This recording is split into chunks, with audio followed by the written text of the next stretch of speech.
ఆక్రమిత కశ్మీర్లో పరిస్థితులు రోజు రోజుకు రణరంగాన్ని తలపిస్తున్నాయి. హక్కుల కోసం పోరాడుతున్న పీఓకే ప్రజలపై పాకిస్తాన్ పాలకులు కక్ష సాధింపు చర్యలకు దిగుతున్నారు.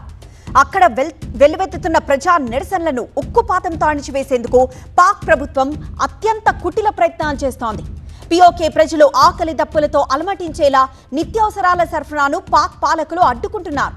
సరుకులతో వస్తున్న ట్రక్కులను ఎక్కడికక్కడ నిలిపివేస్తూ ఆంక్షలు విధించారు.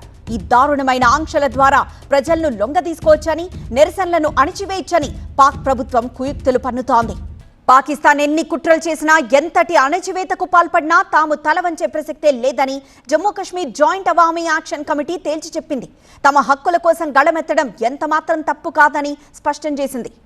ఇటీవలే రావల్కోట్ సహా పలు ప్రాంతాల్లో వేలాది మంది ప్రజలు వీధుల్లోకొచ్చి పాకిస్తాన్ ప్రభుత్వానికి వ్యతిరేకంగా నినాదాలు చేశారు. ఈ నేల మాది, మా హక్కులు మాకివ్వాలి, పాకిస్తాన్ గో బ్యాక్ అంటూ పెద్ద ఎత్తున నిరసనలు వ్యక్తం చేశారు. అయితే ఈ నిరసనలను అణిచివేయడానికి పాకిస్తాన్ భద్రతా బలగాలు కఠిన చర్యలకు దిగింది.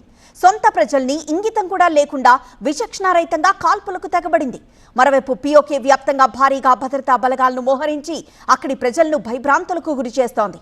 ఇప్పటికే వందలాది మంది పీఓకే ఉద్యమకారులను పాక్ పోలీసులు అక్రమంగా అరెస్ట్ చేశారు. పాక్ పాలకుల అనాగరిక చర్యలపై పీఓకే ప్రజలు తీవ్ర ఆగ్రహం వ్యక్తం చేస్తున్నారు. పాక్ నిరంకుశత్వానికి వ్యతిరేకంగా అక్కడి ప్రజలు ఇప్పుడు గట్టి అల్టిమేటం జారీ చేశారు. పీఓకే నుంచి పాక్ భద్రతా బలగాలను తక్షణమే ఉపసంహరించుకోవాలి. అక్రమంగా అరెస్ట్ చేసిన ఉద్యమకారులను బేషరతుగా వెంటనే విడుదల చేయాలి. దీనికోసం పాక్ ప్రభుత్వానికి 24 గంటల డెడ్ లైన్ విధించారు పీఓకే ప్రజలు.